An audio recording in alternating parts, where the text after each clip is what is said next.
నిన్న ముఖ్యమంత్రి గారు పీపీటీ పెట్టారు. మొన్న ముఖ్యమంత్రి గారు మాట్లాడిన దాని మీద డీటెయిల్ గా మళ్ళీ త్వరలో కూడా మేము మా పార్టీ తరఫున పీపీటీ పెడతాం, వివరాలు కూడా అందిస్తాం.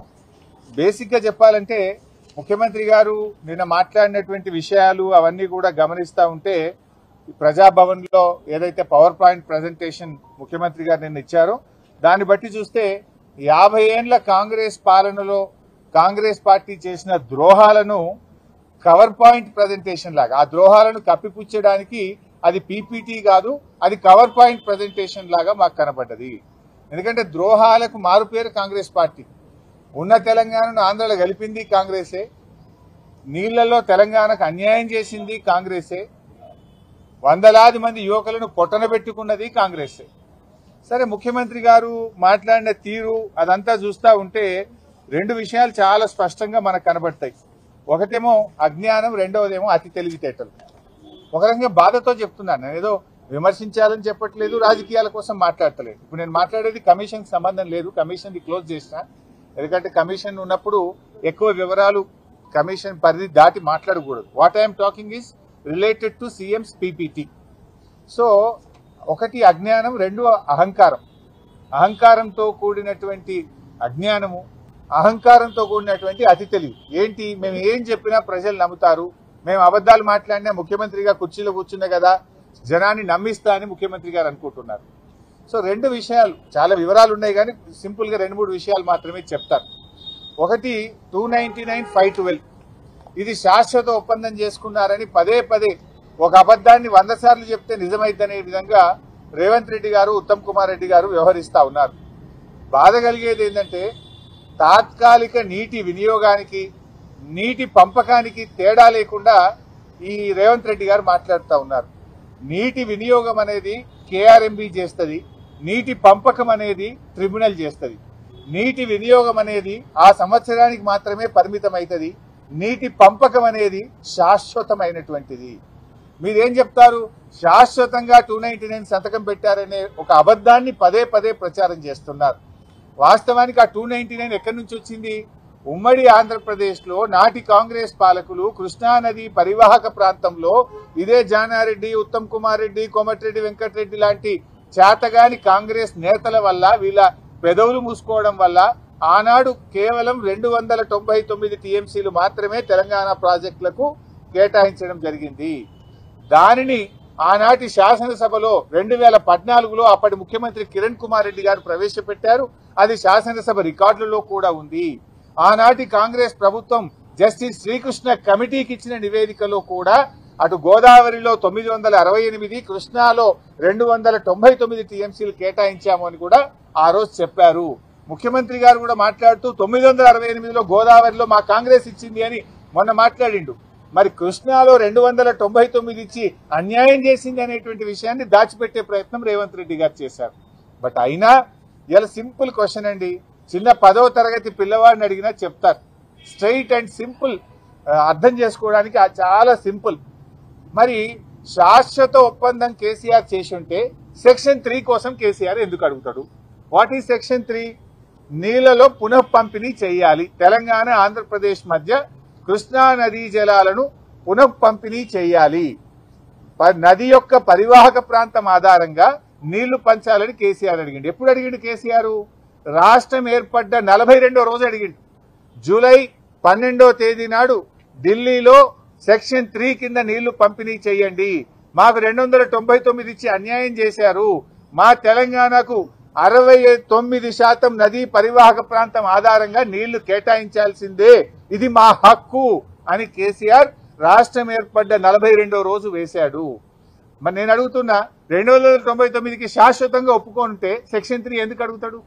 సెక్షన్ 3 విషయంలో ఉమాభారతి గారిని స్వయంగా కలిశారు, గడ్కరీ గారిని స్వయంగా కలిశారు, షెకావత్ గారిని కలిశారు, ప్రధానమంత్రిని కూడా కలిశారు. పలుమార్లు పోరాటం చేసి సుప్రీంకోర్టు గడప దొక్కి కేంద్రం మెడలు వంచి సెక్షన్ 3 సాధించింది కేసీఆర్. సో ఇవాళ రేవంత్ రెడ్డి అర్థం చేసుకోవాల్సింది ఏంటంటే, నీటి పంపకం అనేటువంటిది ట్రిబ్యునల్ చేస్తుంది, ఆ ట్రిబ్యునల్ ను సాధించింది కేసీఆర్. ఈ రోజు మనకు 763 టీఎంసీల కోసం మన న్యాయవాదులు, మన ఇరిగేషన్ శాఖ పోరాటం చేస్తుంది. దాని మీద మీరు దృష్టి పెట్టాలని చెప్పి నేను కోరుతా ఉన్నా. మీల బోర్డు అనేటువంటిది తాత్కాలిక నీటి వినియోగం మాత్రమే నిర్ణయిస్తుంది. ఇదే రేవంత్ రెడ్డి ప్రభుత్వం వచ్చినప్పుడు 20 నెలలు అయింది. వీళ్ళు కూడా ఇదే రేవంత్ రెడ్డి సంతకం పెట్టి వచ్చిండు 66, 34 ఓకే. మరి 2024-25 సంవత్సరంలో 299 టీఎంసీలు చాలని 34% చాలని ఉత్తమ్ కుమార్ రెడ్డి రేవంత్ రెడ్డి సంతకం పెట్టొచ్చిండ్రు. మీరెట్లా సంతకం పెట్టిండ్రు మరి? అంటే అది ఆ వాటర్ ఇయర్ కు తాత్కాలిక ఒప్పందము. ట్రిబ్యునల్ ముందు అవార్డు పైన ఈ రోజు ఆర్గ్యుమెంట్స్ అయిపోయినాయి. ఇంకొక 6 నెలల్లో అవార్డు వస్తుంది. ఇలా కేసీఆర్ సాధించిండు. మీరు మంచి వాదనలు వినిపిస్తే 5-6 నెలల్లో కృష్ణా నదిలో మనకు బ్రహ్మాండమైన వాటా రాబోతా ఉంది. నేను అందువల్లనే మీతో కోరేది, ఆలోచించి ఇప్పుడు మంచి వాదనలు వినిపించి మీరు కృష్ణా నదిలో మన వాటాను సాధించండి. అనవసరంగా అహంకారంతోనో వెటకారంను చాలించండి. తెలంగాణకు ఉపకారం చేసే మంచి బుద్ధితో నడుచుకోవాలని చెప్పి నేను రేవంత్ రెడ్డిని కోరుతా ఉన్నా. చెప్తాను వెటకారం అహంకారం కాదు, కావాల్సింది తెలంగాణకు ఉపకారం. ఆ బుద్ధితో ఆలోచించండి. నేను సింపుల్ గా అడుగుతున్నాండి. అజ్ఞానం అనే ఒక మాట అన్న రేవంత్ రెడ్డి, చాలా పెద్ద మాట అనకూడదు, కానీ నిజంగా బాధతో అంటున్నా. ఎందుకు అజ్ఞానంతో మాట్లాడారు చెప్పాలా?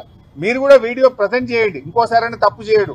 ఆయన పాత వీడియోలు మాట్లాడినవి చూపించండి, ఇప్పుడు నేను మాట్లాడింది చూపించండి.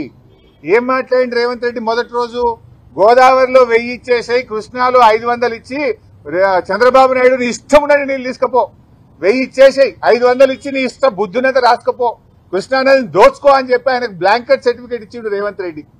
అది అజ్ఞానంతో మాట్లాడినటువంటి మాట. ఎందుకు ఈ మాట అంటున్నా? గోదావరిలో 968 కాదు, వరద జలాల్లో 1958 టీఎంసీల హక్కు ఉన్నది. 2918 టీఎంసీలు గోదావరిలో తెలంగాణకు రావాలని కేసీఆర్ ఆ రోజు మాట్లాడినరు. 2918 రావాలని కేసీఆర్ అడిగితే రేవంత్ రెడ్డి 1000 చాలు, ఇక చంద్రబాబును మొత్తం తీసుకపో అన్నాడు. ఎప్పుడైతే ఈ విషయాలు నేను బయట పెట్టినో తన అజ్ఞానాన్ని గ్రహించి నాలుక ఖర్చుకొని రేవంత్ రెడ్డి ఇప్పుడు నిన్నేం మాట్లాడతాడు అంటే, లేదే వరద జలాల్లో మా వాటా ఉన్నది, అందులో కూడా మేము మాకు ఇవ్వాలి కదా నువ్వు అని ఎప్పుడు మాట్లాడిండు? ఆయన అజ్ఞానాన్ని మేము బయట పెట్టి, అయ్యా కేసీఆర్ 918 అడిగిండు, నువ్వు 1000 అడిగినావు, ఇది తెలంగాణకు అన్యాయం అని చెప్పి నేను డాక్యుమెంట్ బయట పెడితే ఆయన అజ్ఞానాన్ని సవరించుకునే ప్రయత్నం చేసిండు. కృష్ణాలో కూడా ఏమంటాడు? 500 చాలని రేవంత్ రెడ్డి అన్నాడు. ఉత్తమ్ కుమార్ రెడ్డి నిన్న మాట్లాడినప్పుడు ఏమన్నాడో చూడండి. నిన్న పీపీటీలో ఉత్తమ్ కుమార్ రెడ్డి ఏమంటాడు? 573 టీఎంసీల కోసం ట్రిబ్యునల్ ముందు మా న్యాయవాదులు వీరోచిత పోరాటం చేస్తుండ్రు అన్నాడు. నేను రేవంత్ రెడ్డి అజ్ఞాని అనుకున్నా గానీ ఉత్తమ్ కుమార్ రెడ్డి కూడా ఇంత పైలట్ చదువుకున్నోడివి, కనీసం 20 నెలలు అయింది నువ్వు నీళ్ల మంత్రి అయి, గది కూడా అవగాహన తెచ్చుకోకపోతే నేను బాధపడతా ఉన్నా, చింతిస్తా ఉన్నా. ఎందుకు ఈ మాట అంటున్నా అంటే, ట్రిబ్యునల్ ముందు మన అడ్వకేట్లు 763 టీఎంసీలకు వాదనలు వినిపిస్తున్నారు. తెలంగాణ హక్కు 763 టీఎంసీలని ట్రిబ్యునల్ ముందు కృష్ణానది హక్కుల కోసం మన న్యాయవాదులు, మన ఇరిగేషన్ శాఖ పోరాటం చేస్తే 500 చాలని ముఖ్యమంత్రి అంటాడు, 573 చాలని నీళ్ల మంత్రి అంటాడు. మీరు అసలు ఏం మాట్లాడుతున్నారు? అంటే మీ మాటలు ఈ రాష్ట్ర ప్రయోజనాలకు గొడ్డలి పెట్టు. నష్టం జరుగుతాయి ఈ రాష్ట్రానికి, అన్యాయం చేస్తా ఉన్నారు ఈ రాష్ట్రానికి. ఏంది మీరు అసలు చంద్రబాబు నాయుడు చెప్పినట్టు పని చేస్తుండ్రా? ఈ రాష్ట్రం కోసం పని చేస్తుండ్రా? 500 చాలు, 573 చాలు అనేటువంటి మాటలు అజ్ఞానంతో కూడినటువంటి మాటలు. మన న్యాయవాదులు 763 టీఎంసీల కోసం పోరాటం చేస్తున్నారు. ఇంకోసారి అజ్ఞానాన్ని వీడండి, బాగా చదువుకొని డిపార్ట్మెంట్ తో మాట్లాడి మీరు మాట్లాడండి.